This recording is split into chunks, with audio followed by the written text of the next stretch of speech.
most people step into spiritual awakening with a distorted image of what it will be. They wait for light, for relief, for the feeling of being saved. But what truly happens is often the complete opposite. Awakening does not open a door that leads upward.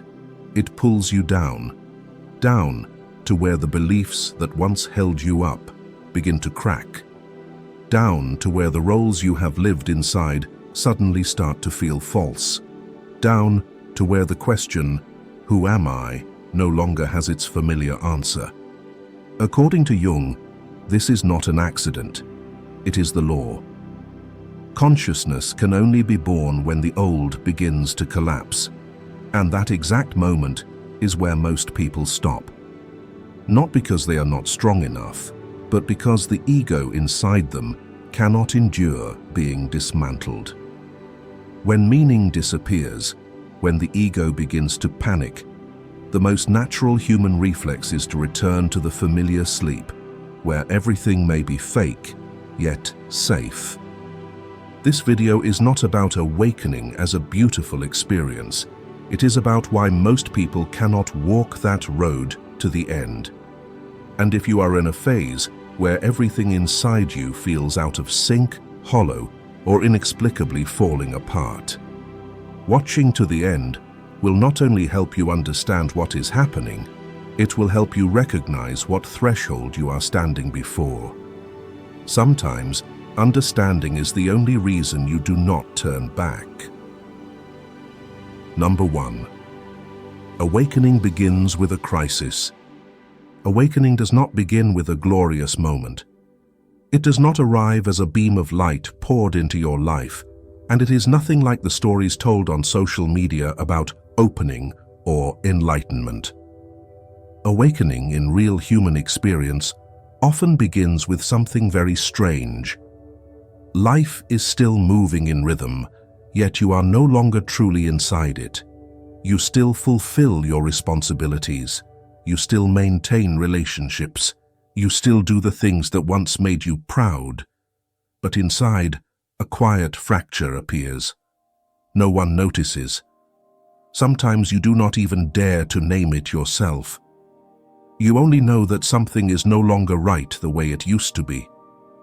From Jung's perspective, this is not a sign you are on the wrong path. It is a sign you are about to step out of a path that has become too tight. A crisis appears when the familiar ego is no longer wide enough to contain the real human being growing inside. And because we are raised to avoid pain at any cost, that moment is often misunderstood as collapse, as being lost, as something is wrong with me. I once knew a friend who, from the outside, no one would have thought was in crisis. His life still ran steadily, everything in its place, everything on beat, no event forcing him to change. And then he told me there were mornings he woke up with a very strange feeling. Not sadness, not pain, just a quiet emptiness appearing. His work, his people, the goals that used to mean something were still there, but they no longer touched him. Through Jung's lens, this subtle misalignment is the first sign of awakening, when outer life remains calm, but inner life has already begun to outgrow the old frame. The crisis of awakening is not loud. It does not necessarily come with tears, panic, or dramatic breakdowns. Sometimes it is only a long exhaustion with no clear cause, a sense of estrangement from your own life. The way goals that once excited you now feel heavy like obligations. Jung saw this as a sign that a psychological structure has become outdated, like a coat that once fit, once protected you from cold wind, but now tightens and makes it hard to breathe. The problem is not that the coat was ever wrong. It is that you have grown larger than it. We live much of our lives inside ready-made structures, family beliefs, social values, and cultural expectations. Those things help us survive, help us belong, help us be recognized. But at some point, the very structures that protected us begin to become limits. When the unconscious pushes into consciousness a need to live more truthfully, more deeply, a crisis becomes unavoidable. And right here, Jung offers a key statement, not as comfort, but as a bare truth. The privilege of a lifetime is to become who you truly are. That line is not romantic the way it is often quoted, because to become who you truly are, you must face the truth that who you are right now may only be an adaptive structure. And the moment you realize that, a crisis is the natural response. Not because you are weak, but because the old foundation is shaking. What scares many people at this stage is not pain, it is ambiguity. There is nothing clear left to hold on to. Familiar answers stop working. Positive advice begins to sound hollow. You do not know where you are going. You only know you can no longer return fully to the old state. Jung called this the beginning of the process of individuation, but before anything higher can happen, a human being must pass through this chaos. There is no shortcut. If you compare it, awakening is like a house beginning to show cracks in its foundation. Outsiders may advise you to repaint the walls, change the curtains, and buy more decorations so you feel better. But deep down, you know the problem is not on the surface. And when you are honest enough to look down at that foundation, the crisis begins. It does not come to destroy you. It comes to force the question, what structure am I living inside, and does it still fit? This is exactly why most people do not understand the early stage of awakening. They try to escape the crisis as fast as possible. They want to return to stability, normal, no problems. But in Jung's psychology, this crisis is not something to extinguish. It is something to listen to, because it carries a very clear message. Your old self has reached its limit. And this is only the beginning. Crisis is not what makes most people fall. It is the first door they must walk through. What happens after that, when the ego realizes it is under threat, is where everything becomes truly difficult. Number 2, the ego does not accept its own death. Right here, when the sense of misalignment from the previous stage is no longer a vague signal, but becomes constant pressure, a deeper reaction begins. Not on the surface of emotion, but at the level that controls. You do not only feel something is off, you begin to feel you are no longer standing in your familiar position inside your own life. And that is the moment the ego realizes what is threatened is not your circumstances. It is its own right to exist. Imagine the ego as a director who has coordinated the play of your life for years. It assigns roles, sets scenes, decides how you should appear to be accepted, to be safe, to be loved. Because of this director, everything has order. The story has a beginning, a climax, and a clear direction. But when awakening begins, the script no longer runs correctly. The actors forget their lines, the lights hit the wrong place. A few supporting characters step into the foreground without being named. Reactions that once felt natural no longer fit.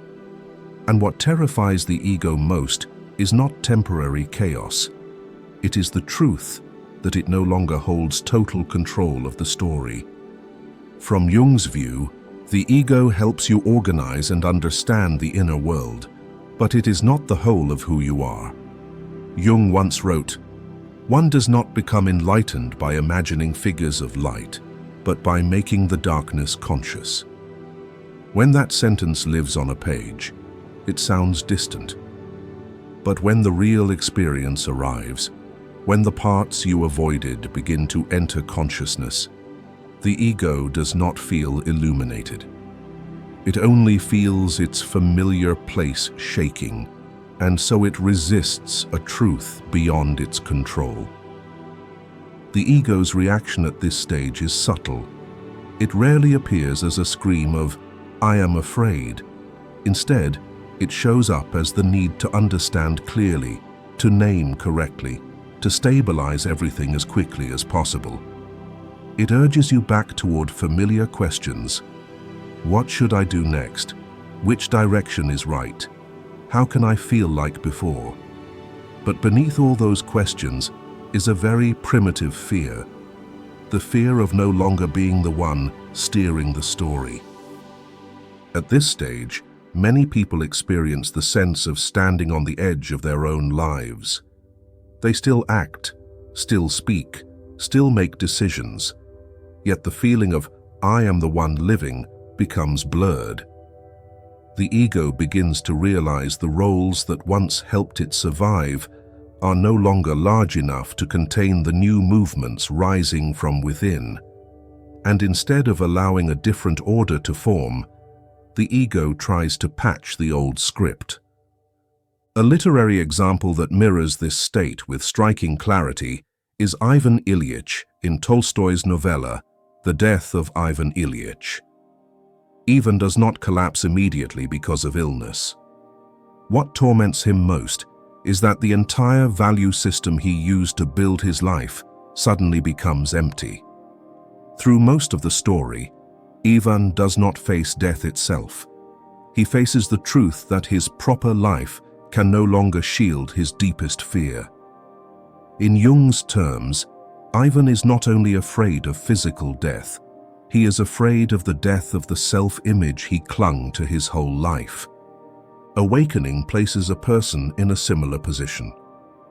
The ego begins to realize that the image, "I am this kind of person," is no longer enough to keep everything stable. But instead of letting go, it fights back.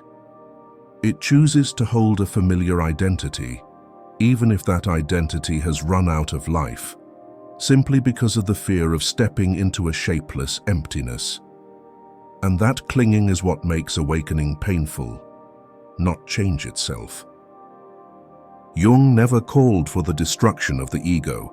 He understood that we need the ego to live, to work, to exist in this world. But he also saw one thing clearly. When the ego occupies the entire inner space, it blocks human maturity. This stage of awakening does not ask you to become more lofty. It asks you to recognize the limits of what once helped you survive. Not through thinking, but through the very real experience of helplessness. When the old ways no longer work, many people stop here because they believe the feeling of losing control is a sign that they are wrong.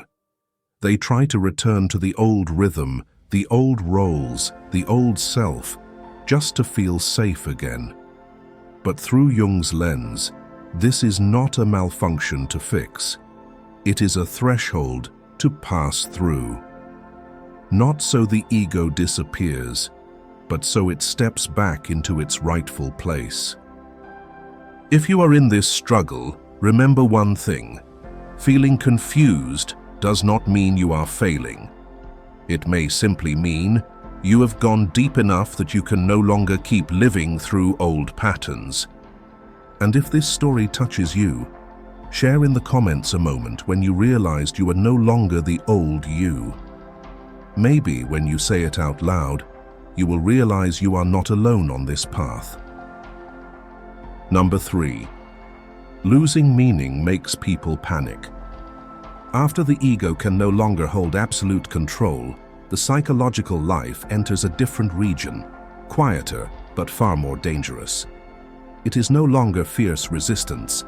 It is the feeling that everything that once had a reason to exist is slowly withdrawing. The things that once helped a person endure, strive, and keep going suddenly no longer have the strength to hold them up.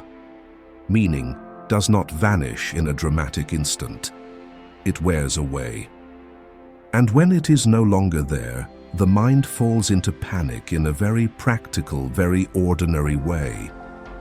In Jungian psychology, meaning is the foundation that allows a person to endure life. Jung once wrote, "Meaning makes a great many things endurable, perhaps everything." A person can pass through pressure and suffering not because they do not hurt, but because they still see meaning in what they are living. When meaning withdraws, even if outer circumstances do not change, the psyche reacts as if facing a threat to survival. This stage often does not show up as intense emotion. It appears in everyday moments. Waking up and no longer feeling the new day carries anything worth looking forward to. Sitting among familiar people and no longer feeling connected. Doing things that used to be routine, but no longer feel like yourself inside them. Not temporary boredom, but a quiet break between action and meaning. The mind begins to lose direction, not because there are no choices, but because there is no longer a standard by which to choose. In Jungian therapy, some people come not to solve a problem, but because they feel their life has become flat. No peaks, no valleys, only one day after another that leads nowhere. If you listen long enough, what emerges is not sadness, but a deep bewilderment before the question, why keep maintaining all of this when it no longer reaches anything inside? Through Jung's lens, this is a natural response when the old meaning system has collapsed and the new one has not yet formed. The panic here is not loud but persistent. It is like walking through a neighborhood you know, then one day realizing all the signposts have been taken down. The houses are still there, the roads are still there, but there is no sign telling you which way to go or where the destination is. In that condition, standing still is frightening, and moving forward is even more frightening.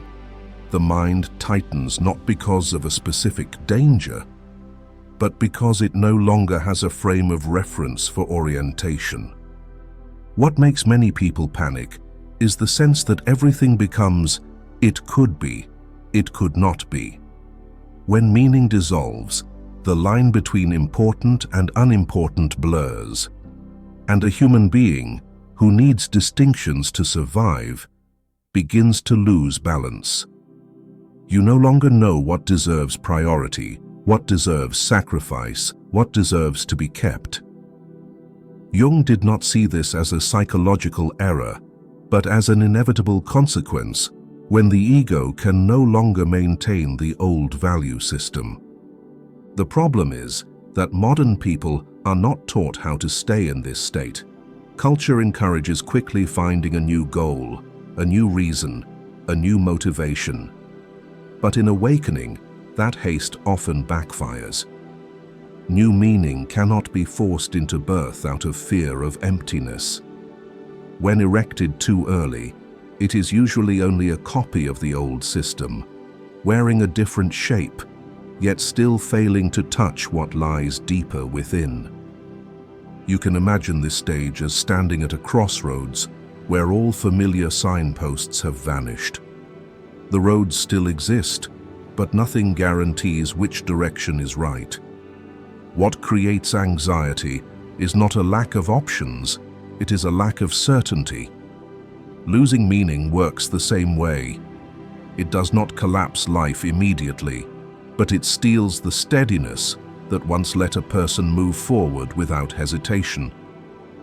Many people fail to pass the awakening right here, not because they are weak, but because they mistake temporary meaninglessness for permanent meaninglessness.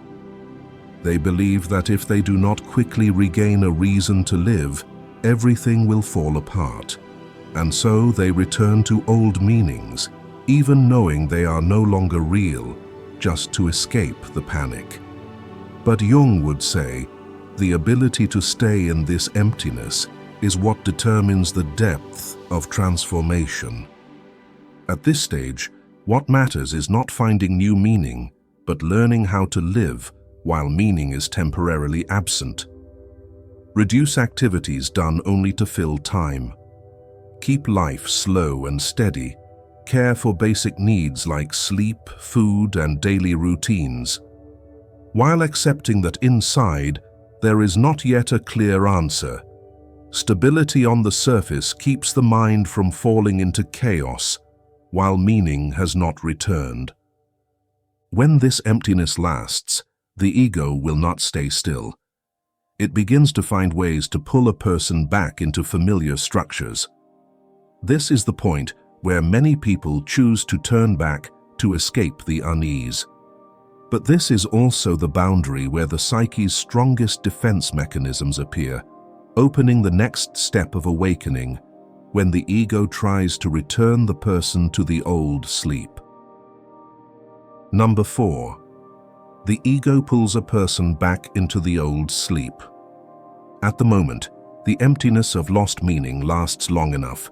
When a person has not yet formed a new inner order, the ego shifts into a familiar strategy. No more loud resistance, no more surface crisis, but a quiet guidance. The ego does not try to smash awakening. It does something far more effective. It pulls the person back into the old sleep, where everything once felt familiar, predictable, and seemingly safe. In Carl Jung's psychology, the ego does not operate out of malice, but out of the need for control. When the old meaning system has collapsed and the new one has not formed, the ego cannot tolerate not knowing. It cannot live in a space where it is not the coordinator. And so, instead of staying with the emptiness, the ego tries to rebuild order as quickly as possible. That order does not need to be true or alive. It only needs to be familiar enough to soothe anxiety. Jung warned clearly about this mechanism when he wrote, "Until you make the unconscious conscious, it will direct your life, and you will call it fate." When the ego pulls a person back into old sleep, the process is rarely recognized as avoidance. On the contrary, it often feels like a reasonable, practical, even mature decision. A person does not think they are turning back. They think they are stabilizing, returning to what matters, being less dreamy. This is where awakening becomes most fragile. The ego does not say, "Give up." It says, "Go back to what used to work." It reminds you of familiar roles, values that once earned approval, structures that once helped you stand firmly in this world. Not because those things still match your current inner reality, but because they bring familiarity. And to the ego, familiarity always equals safety. A commonly mentioned example of this mechanism is David Bowie, the English artist famous for constantly changing his image and creative identity. Bowie is often praised as an icon of rebirth and constant reinvention. However, in many interviews and recollections, he admitted that those transformations often occurred after periods of deep personal crisis.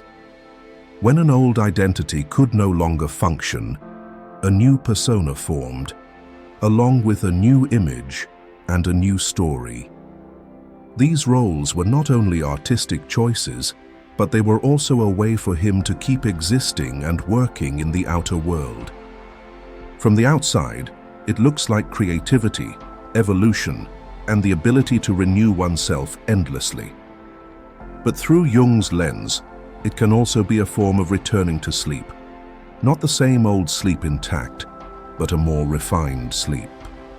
The ego does not drag a person back into the past. It drags them into another familiar structure where control is still preserved, only dressed in a new form. The crucial point to see is this: Returning to the old sleep does not necessarily mean returning to what once was. Sometimes it means rushing into a pre-built future, a new ideal, a new identity, a new goal. As long as those things allow the ego to remain the director, to keep avoiding the necessity of staying with a shapeless emptiness. You can see this mechanism clearly in the ordinary experience of waking in the middle of the night. When you wake in darkness, the body rarely chooses to turn on the light and explore. The first reflex is to close your eyes, turn over, find the familiar position, and fall asleep again. Not because you have rested enough, but because being awake in darkness is uncomfortable. Psychological awakening is the same. When a person wakes inside a life that no longer carries clear meaning, the first reflex is often not exploration, but going back to sleep. Sleeping inside familiar roles, familiar reasons, familiar stories. What makes this stage especially dangerous is the immediate relief it brings. When you return to the old sleep, anxiety drops. The emptiness gets filled. Life looks fine again, but that stability is usually only on the surface. Underneath, the separation between the person and their inner life grows deeper. Jung saw this as the consequence of refusing the invitation of the unconscious. What is not brought into consciousness does not disappear. It only gets pushed deeper. In Jung's view, returning to the old sleep is not a moral failure. It is a deeply human choice. But each time you choose it, the ego strengthens its power, while unconscious contents become more compressed and more forceful. And that compression is why many people go through recurring crises, deeper each time, harder to escape. Here, awakening is no longer a big crisis. It becomes a very quiet choice. Return to the familiar to feel peaceful, or continue toward truth with no guarantees. The ego does not force you. It simply tells a story that is reasonable enough for you to turn back with confidence. And on that boundary, many people stop. But once inner truth has been seen, the old sleep is no longer whole, and that fragile wakefulness will lead into the deeper part of the journey, where what was once denied begins to step into the light.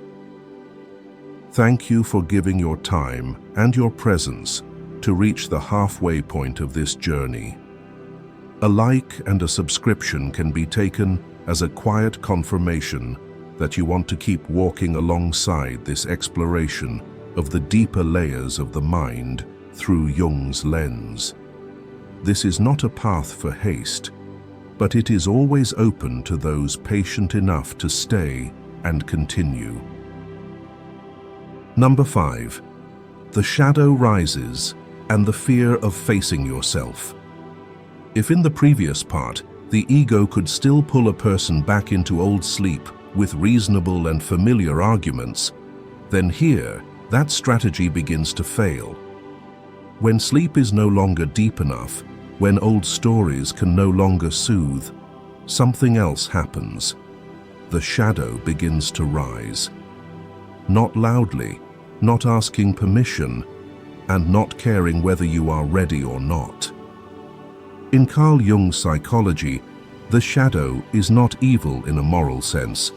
It is the sum of all the parts of a person that were rejected, repressed, or forced to disappear so the ego could exist and be accepted. Jung expressed this with a famous and exact statement: "Everyone carries a shadow, and the less it is embodied in the individual's conscious life, the blacker and denser it is." The shadow does not become frightening because it is bad. It becomes frightening because it has been pushed out of consciousness for too long. At this stage of awakening, what scares many people is no longer disorientation. It is beginning to see what they do not want to see about themselves. Emotional reactions that were once controlled now become stronger. Thoughts that were once dismissed as "not me" suddenly appear with clarity. Envy, anger, manipulation, selfishness, hunger for power, fear of abandonment, everything that was pushed down begins to rise into awareness. In everyday life, this can look very familiar. Someone who always sees themselves as kind suddenly notices a smoldering irritation when they are not recognized. Someone who believes they are easygoing begins to see jealousy when others move ahead. Someone used to controlling emotion becomes more easily irritated, more easily wounded than usual, not because they are getting worse, but because the parts once held tightly no longer agree to stay buried. From a scientific perspective, this phenomenon can be understood as a shift in how the brain processes emotion.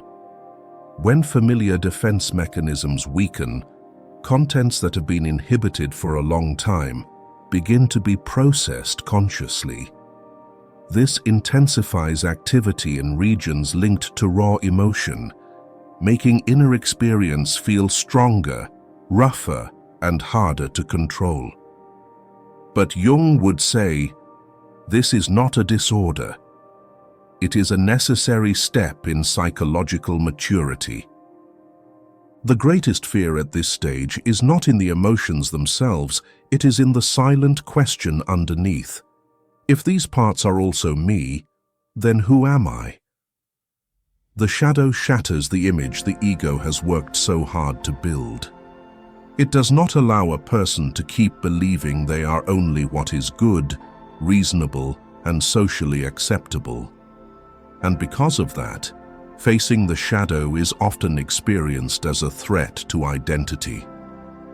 This experience is like old paint peeling off a familiar surface. Underneath is not something completely foreign, but cracks, rough patches, and the original structure that has been there all along. It is not new, it simply has never been stared at directly. The shadow enters consciousness in that way. It does not destroy the person. It exposes parts of the foundation that have never been touched. And that sudden exposure is what makes this stage heavy and difficult to accept. What stops many people from going on is the confusion between seeing the shadow and becoming the shadow. When denied parts rise, the ego easily believes it is going downhill, losing control, or becoming worse. But Jung emphasized, the danger is not having a shadow, the danger is not being conscious of it. A shadow that is seen begins to lose its destructive power. A shadow that is denied will seek to control from behind. At this stage, many people return to familiar forms of positivity, controlling thoughts, denying feelings, or putting moral labels on themselves. But those methods often no longer work, because the shadow does not need to be repaired immediately. It needs to be recognized. Jung did not demand that a person like the shadow. He demanded that they acknowledge it as part of the whole psyche. The practical application here is not over-analysis. It is observing your own reactions in ordinary life. Notice when you are intensely triggered. Notice when you overreact. Notice emotions that arrive fast and fierce. No conclusion, no judgment, only seeing. That act of seeing is already a step in pulling the shadow out of its unconscious power. Part 5 of Awakening is where many people stop, not because they lack knowledge, but because they cannot bear to see themselves as a whole. The shadow forces a person to abandon the illusion that they are only light. But Jung would say, no light becomes whole if it does not include its own darkness. And when the shadow begins to be seen, it is no longer only fear. Another possibility appears at the same time. The possibility of becoming more truthful with yourself. But to reach that, you must dare to stay with this discomfort long enough. And that staying will clearly divide who continues into individuation and who turns back right at its threshold. Number 6.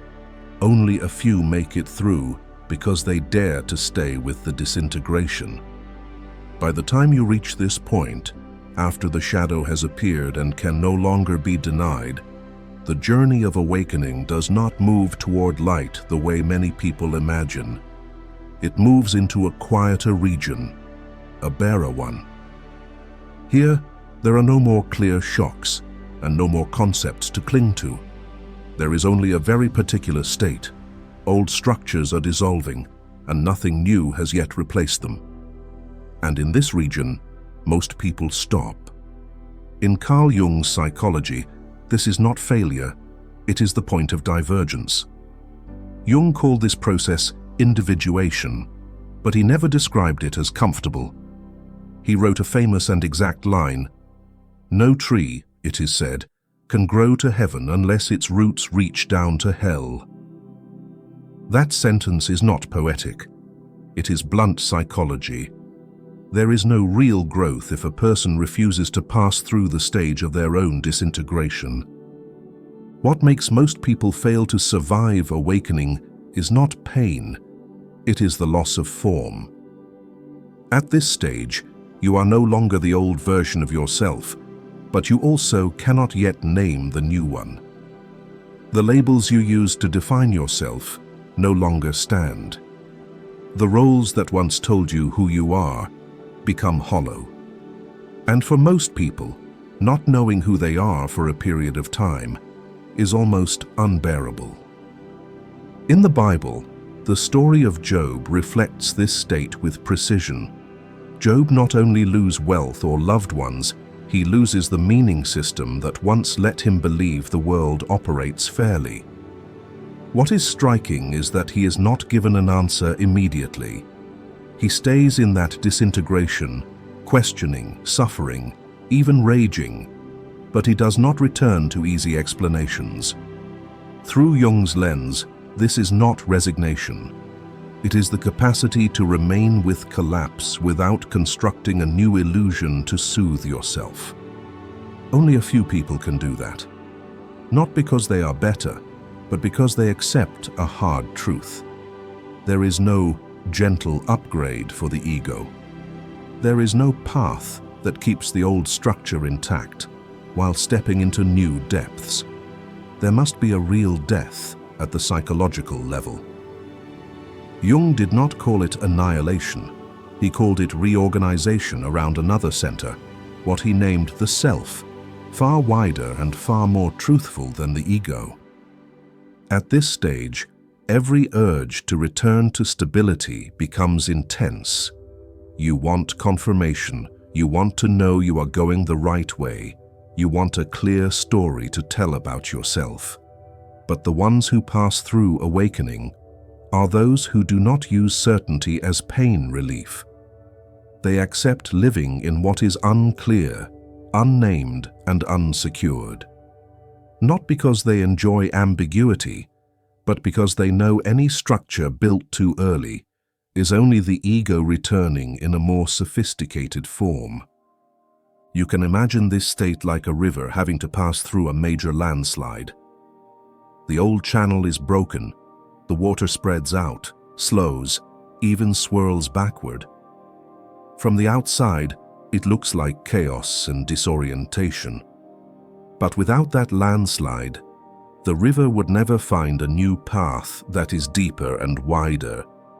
Those who pass through do not force the water back into its old shape. They allow the chaos to last long enough for a different current to form. Through Jung's lens, this is the core difference. Most people try to restore the old order as quickly as possible.